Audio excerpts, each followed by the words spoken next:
this is so hard. Reading off a script. I should really have this memorized, or at least on a teleprompter. That'd be helpful, wouldn't it? I hope nobody watches this.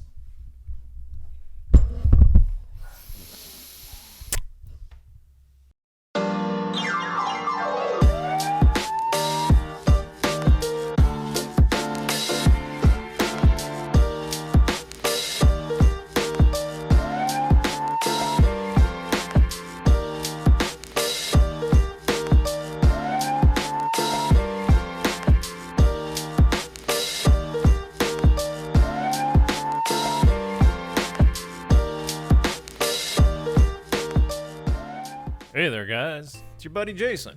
Welcome to another episode of the Entertaining Stupid Podcast. As you can see, I'm the only one you got here this week, and that's primarily due to the fact that no one really answered my text message. So, all I can say is, fuck the rest of them. But Maddie and Dan have a good excuse. Dan's got a final, Matt's packing up to move into his new place that he just bought, so I guess they get a pass. But everybody else can go fuck themselves. Yeah. Leaving me all alone to do this and try and come up with something. I hope it's quality content. You know what? I just hope it's content. So, this week I thought, well, I didn't really think. I didn't have a plan coming into this, to be honest. So, I asked around for, I don't know, maybe some topics or questions that I could try to answer to the best of my ability, and, well, here's what I got.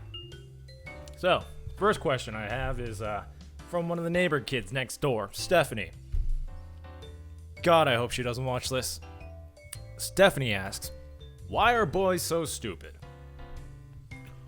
Well, Stephanie, as a boy and someone who's certifiably, undeniably stupid, I think it's pretty easy to explain. Boys just don't like being alone with their feelings, and we're gonna do everything we can to keep ourselves occupied. So we're just constantly thinking about things, big and small.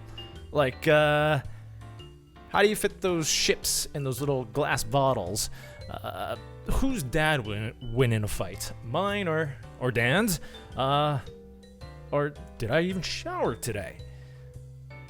We don't want to have an awkward pause in our lives to let in the thoughts that make us ask the questions like, are we happy?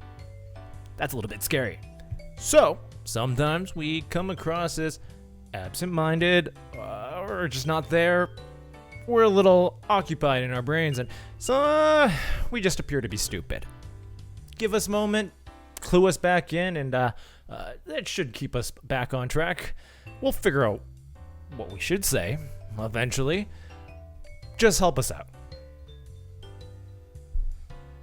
So I used to date this girl who thought along the same lines. Boys are stupid. She would never tell me what I did wrong or what was actually wrong. Okay, I get it. Like, you think I'm dumb. That's fine. But at least help me out. Let me know. Like, clue me in. Isn't that what smart people are supposed to do for dumb people? Like, teach them? I mean, how else are we supposed to learn? One time, we were hanging out, and I thought we should order in some food and sit on the couch and watch some movies for the rest of the night. So I ask her what she'd like to have for dinner, and she tells me she's fine with whatever. Her words exactly. Fine with whatever. So I order in some pizza. And guess what? Guess what she did not want to have that night? Pizza. She should have told me, but I guess I was supposed to figure out that she had pizza the night before, like I'm psychic or something. Guess who slept on the couch that night? Not me, because I went home after I had some pizza.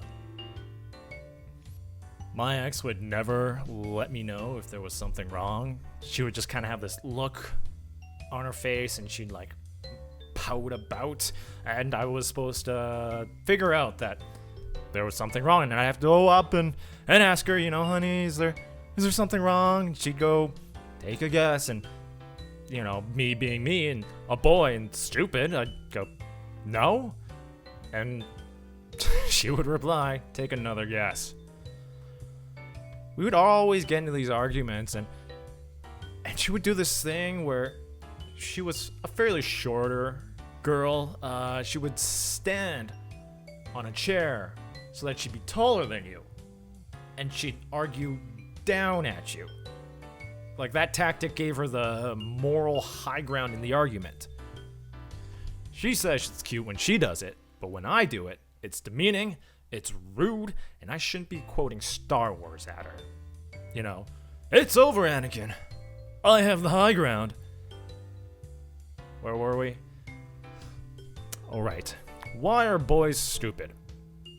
Look, Stephanie, we just are. So, give us a chance. Help us out. Clue us in. We're not going to learn otherwise. The next one comes from Tim. Tim asks, I'm an introvert, and I'd like to break out of my shell.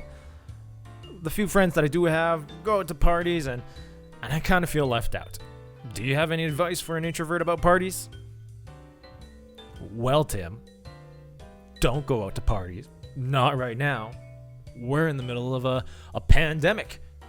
Be responsible. Do the right thing. Stay at home in your basement, like me.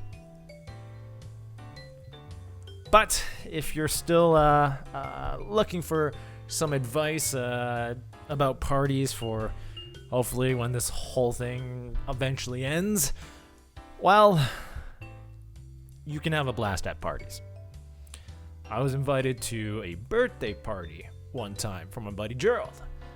His girlfriend thought it'd be a real cool idea to throw him a surprise party, and she asked us all to come over, told us all to go hide, and she turned off the lights when Gerald walked in, and we were all supposed to jump out and yell surprise, and it'd be surprising.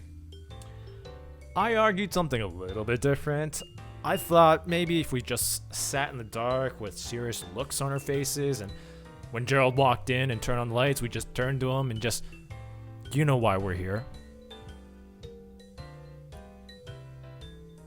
But I got outvoted.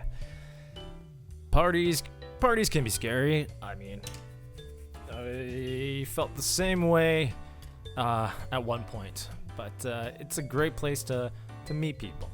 If it was not for Ray inviting me out to a Halloween party, I wouldn't have met a majority of the guys I record this podcast with. What people recommend is to have a good icebreaker for you when you first meet people. Have a friend introduce you, have a cool party trick, or just walk over and say hi. But what most people don't recommend too is that when the conversation eventually comes to an end, unbreak the ice. Yeah, you heard me. Unbreak the ice. You don't want other people to weasel their way in at the end of the conversation and put in no effort to break the ice like you did. No, that's not fair. Unbreak the ice. They got to put in the same amount of effort as you did, all right? So what I recommend is when the conversation ends, stare at them dead in the eyes and slowly walk backwards. Don't break eye contact. And then you're just going to whisper, death comes to us all. That's how you unbreak the ice. All right, moving on. Let's see what else we got here. That's it. That's it? That's all I have? I mean, it's not really surprising, seeing as I didn't really have anything coming into this in the first place, but I guess thanks for joining us on this short little segment of the Entertaining Stupid podcast. You know what? I'd like to talk to you guys about the podcast in general right now. With the pandemic going on, it's become a lot harder for the gang to meet up at my place and have a couple of beers and chat. So we've been doing it over Discord, and we've been getting busy in our own respective lives. And what we've decided, and I use the royal we, the collective we, as in this is my decision and those bastards will have to fucking deal with it, is that we are going to shift our posting schedule. Up to this point, we've been releasing content every week on Wednesday at 6 a.m., both on Spotify and on YouTube. I think at one point we were on Google Podcasts, but that function is dead now. But it's becoming harder and harder for us to create content and get together to create content. So we're going to change our posting schedule to every other week. Still the same day, still the same time. We're just going to add in we're going to take a break for a week and then release a podcast, take a break for a week and release a podcast and so on until I guess we're able to meet up again. Don't worry, I'm going to be working on some additional projects over the summer here, and hopefully I can get all of that edited and finalized for the fall for you guys, because I'm super excited about it. The guys are super excited about it, and that's I guess all I have to say. I want to thank you guys for joining me here and my little Q&A, and I hope you all have a wonderful day. Bye-bye.